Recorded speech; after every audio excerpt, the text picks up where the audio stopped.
Hiya folks, my name is Adam and I like to make tiny nerdy things, and it's time to make a Donkey Kong. After all, there's a new Donkey Kong game where our beloved villain-turned-hero wanders a rocky waste, smashing the ground in the hopes of finding everlasting wealth. I haven't actually played it because I don't have a Nintendo Switch 2 because they didn't release a new Zelda game that requires a brand new console to play, so this time I don't feel morally obligated to make poor financial decisions. Also, my non-platonic roommate keeps calling my Steam Deck the Nintendo, and it would only confuse her more if I brought another handheld into the mix. Otherwise, at this point I've built the shiny bones of my big-fisted ape's body so I can start layering on the initial layer of clay. I opted to go with some colored clay this time in the hopes of cutting back on the painting that I'll need to do, but I ended up getting way too invested in making a hairless Donkey Kong that I probably wasted a good 50% more time trying to work around self-imposed limitations. Also, if you're watching this in the UK and you're now worried about having to prove your age as a result of potentially questionable content, don't worry, he's stylistically naked, not anatomically so. I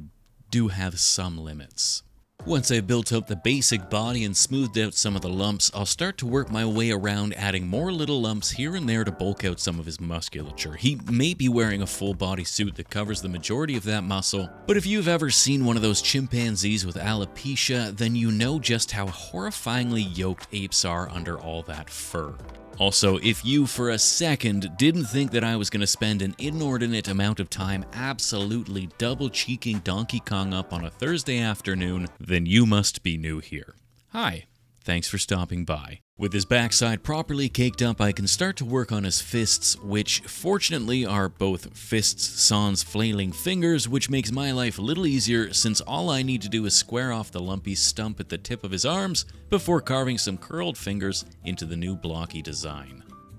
After a little reshaping of the knuckles, I can fit a thumb in place, then thicken up the necessary handy bits before pulling DK out of his block and building up the other fist in exactly the same manner. The only real difference here is that I have to work around the mounting rod that's sticking out of his arm like a single cylindrical Wolverine claw. With his fists finished, I'll refit him onto his base before getting to work making his leg hands, or feet for my fellow anatomy nerds, which involves smooshing a series of girthy sausages onto the outstretched, toeless lump at the bottom of his leg, blending it all smooth, and repositioning it as necessary. Finally, some final knuckly details and other toe-related texturing, and I can do the same for the other foot. Then it's on to making his head, using this perfectly sized aluminium egg as a starting point. I'll wrap my egg in an initial shell of DK flesh-colored clay to create a roughly appropriately sized cranium before smooshing another slightly smaller lump onto the bottom to create Donkey Kong's prodigious boosh. Then I'll work on adding his extreme brow ridge in sections, pressing the eye holes back and cleaning up the upper lip before getting on to work, carving out the mouth and turning the lips up in a ground-smashing snarl. I'll then forget to zoom the camera out while I press the head into place on the body so I can clean up the mouth and refine the shape without worrying about smooshing any subsequent detail. Before I add said detail, I'll remove the clay from inside the mouth so I can add white teeth later, but first I want to add the eyes by building up the black of the sockets first before pressing some little pre-baked eyeballs into place. Once they've been repositioned, I can press his nose into place, blending it in and adding the nostrils, then it's back to the mouth, which I'll fill with a copious amount of white clay to create a toothless set of teeth that I can then carve a set of teeth into. Now, DK's got a nice big set of teeth, but it's a bit of a rictus grin, so I'll add the remainder of his lips as little wormy dealies and thicken up his chin, closing the front of his mouth a bit more and making him look a little less horrifying. To be honest, he's still kinda horrifying, but at least he's a step closer to being semi-recognizable.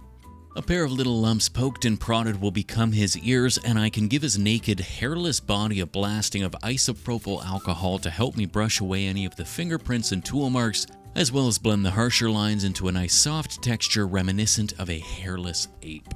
Otherwise, that's just about it as far as this alopecia ape is concerned, so I guess it's time to start adding some hair. I thought it would be easier to add the clumps of hair if I didn't bake his body, since the surface would be nice and sticky, allowing for the next layer of clay to adhere more easily. But of course that meant that I had to be careful not to deform the fleshy layer beneath. Again, if I had focused on sculpting, rather than on what would have looked funny, then I probably could have just combined these steps and not had to faff about, but then you wouldn't have seen what a totally hairless Donkey Kong looks like, and is that really a time in your life you want to return to? Also, because I'm a man-child, I thought it would be funny if I left his butt cheeks hairless right up until the end. Not because it made my life any easier, but, you know, because it's funny. However, with comedy achieved and his butt cheeks covered, I can give his head a nice coating of hair ending in the pointy tufts on top, and that's the entire body fully furred, which means all I need to do now is go back through all that lumpy brown mush and make it look like hair. Fortunately, I have a system for clumpy matted fur that I have found to be both fast and aesthetically pleasing. Unfortunately, I always forget about it and start doing something that's harder, slower, and uglier. However, this time I only got a few minutes in before remembering that there's a better way. Using a piece of dowel, or in my case, the unmelted end of a hot glue stick, I'll create some large curved lumps of fur over the entire body by rolling the glue stick back and forth in the direction of the fur. I'll then use a smaller stick to create some softer surface level lines and break up the bigger clumps before coming in with a sharper clay shaping tool to clean up any of the more obvious lumps. I'll do a little fine tuning of the bits around his hands and feet, as well as refine the shape of his tidal wave top knot. Then I can soak the whole body with a liberal spraying of isopropyl alcohol and use a stiff brush in the direction of the fur to create a final, fine furry look. I'll work my way around the body, adding this last little furry texture, and that's the hair pretty much done, which means all I need to do is add his big red necktie. I'll wrap a long red noodle around his neck and hide it under his tucked chin before smooshing a pre-baked, pre-knotted tie into place so that it's pointing upwards as he's going to be flying down, smashing the earth into little golden chunks. I had to pre-bake it since the clay was too soft to keep its shape otherwise, but it's just a flat, tie-shaped shape with a bit of a curve in it. With that though, Donkey Kong is finally finished and ready for his first and final bake.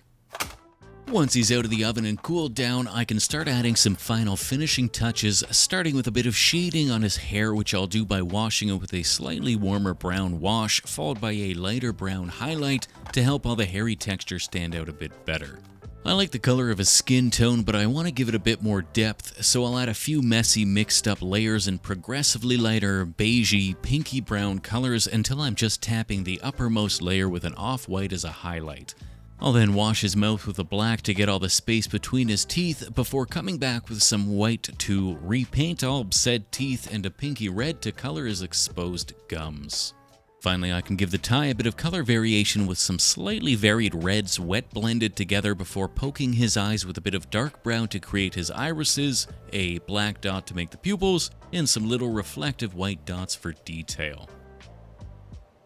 I'll then awkwardly try and freehand the DK logo onto the inside of his tie, which ended up being a bit of an exercise in frustration before realizing that it's probably easier to paint by subtraction, removing layers to get the fine lines rather than trying to paint them in one go. Finally, to give his eyes a little life, I'll cover them in a layer of UV resin, and that's Donkey Kong Donkey done and ready for his base. I wanted the base to be a blasted up chunk of stone, hence his downward facing punch, and I've got this lovely little sheet of XPS foam that should be perfectly fit for purpose. A quick bit of knife work will cut the clean, sharp edges into slightly more natural looking rocky, lumpy edges, then I'll bring a matching bit of blue XPS foam into the fray that'll carve into smaller, jagged pieces to make the rocks that'll be exploding upwards. I'll give these a little roughing up by haphazardly shaving the edges off with a dull box cutter, then I can line them up onto the bottom board before realizing that I'm probably going to need to cut a little dip into the black foam, so I'll do exactly that. Otherwise, after a bit of cleanup work on the edge of the bottom board, I'm ready to add a bit of rocky texture to my rocks the only way I know how, by smashing it aggressively with actual rocks. which gives me a lovely rocky texture that I want to repeat on the smaller chunks, but in lieu of smashing my fingers over and over, I'm gonna fill a bucket with the rocks, then throw my foam inside and give it all a nice shake.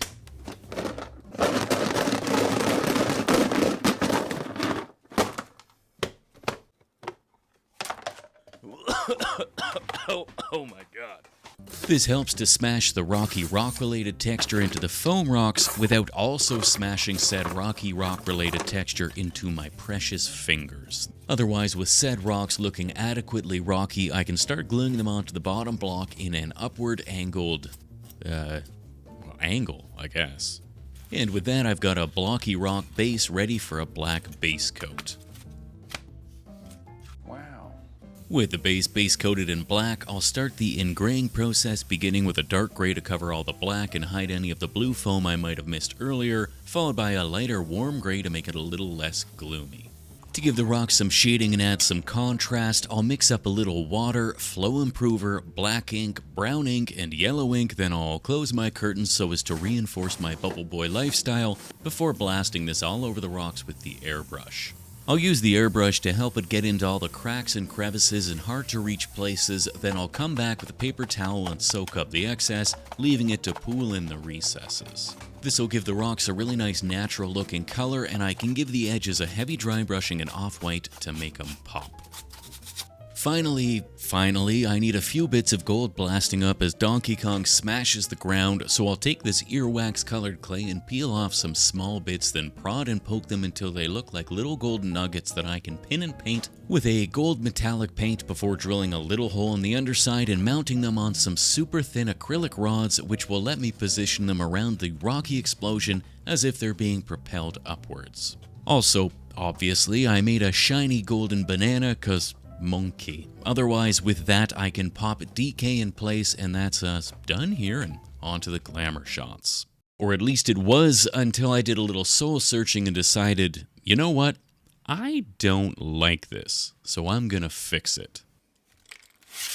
And that means adding a little Italian plumber for Donkey Kong to beat the shit out of. I'll start with a little red lump of clay that I can pinch and pull into a vaguely red-shirted shaped shape that I'll reposition the arms upwards into an oh no I'm being punched pose. Then I'll smoosh some blue jean overall clay onto the bottom and smoosh it up to create the form of the aforementioned overalls, adding the stitching around the edges and along the center line, before adding the shoulder straps and sticking a couple little blue colored sausage legs in place, blending them into the existing blue blob before poking some divots for shoes and again, repositioning those legs to fit the being punched into the earth theme that I'm going for. I'll then add a couple brown potatoes held in place with some mystery goo, which will be Mario's feet, and then little white lumps added to his arm nubs will make my hands that I can cut into little fingers, pinching and pulling until they're slightly less mitteny looking and slightly more handy looking, before adding a thumb in the wrist wrap as well as the little trio of nubs that adorn Mario's knuckles. I'll then add the golden buckles I forgot to add earlier before smooshing a big ball of pale flesh-colored clay onto the top of the body, building up the cheeks and poking a big screaming mouth into the middle of the face, just below where I'll add an oversized round nose surrounded by a couple of little eyeballs. Then I decided that maybe instead of screaming, since he's literally mid-punch, I think it'd look better if the air was blasting out of his mouth, so I'll turn that scream into a whispering exhalation of breath, and then I can take a minute and realize that yeah, he's way too big. Fortunately, I happen to have this much smaller, more size-appropriate version that happens to have been sculpted to the exact same stage.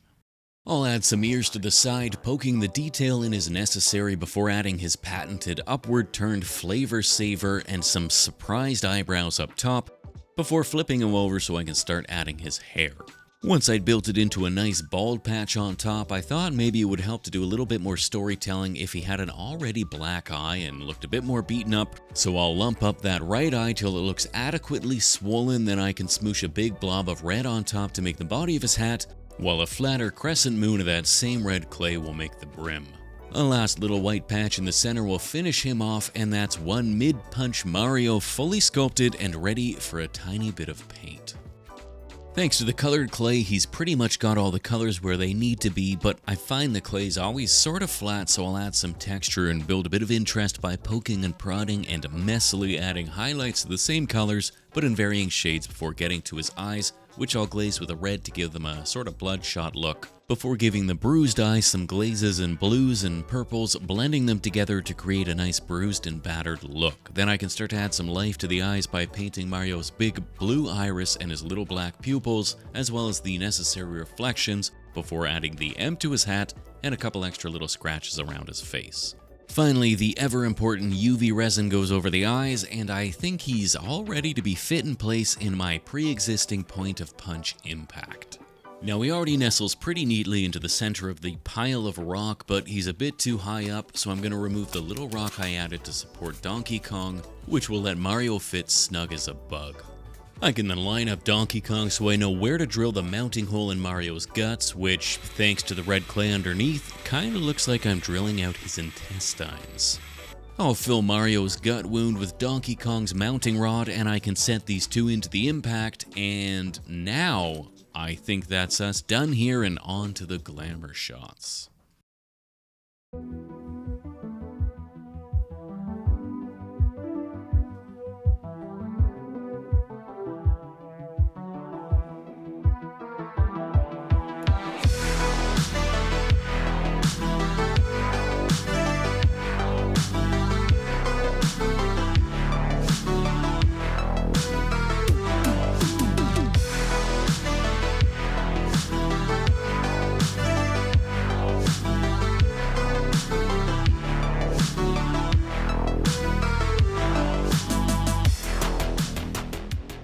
As always, a big ol' thank you to the absolute golden bananas over on Patreon, and a special hey how are you to the newest of them. Happy birthday Max, Pleiades, Ludicus253, Paleozoic M, Cost2 David, You're Sleepy, Torchivan, Jakey Bakey, Gina Mentler, Saucely720p, Corpse Pride, Donita and Whittle Owl, Garth Rivers, Adam Please Marry Me, Daddy, Dallas Keller, and Meatbug. You are the little golden nuggets that may not be in this video anymore, but you'll always be in my heart. If this is your second time watching this to help me beat the algorithm, then thanks. And if it's your first time, then also thanks, because that's just as important. Otherwise, we'll see you next time. Cheers.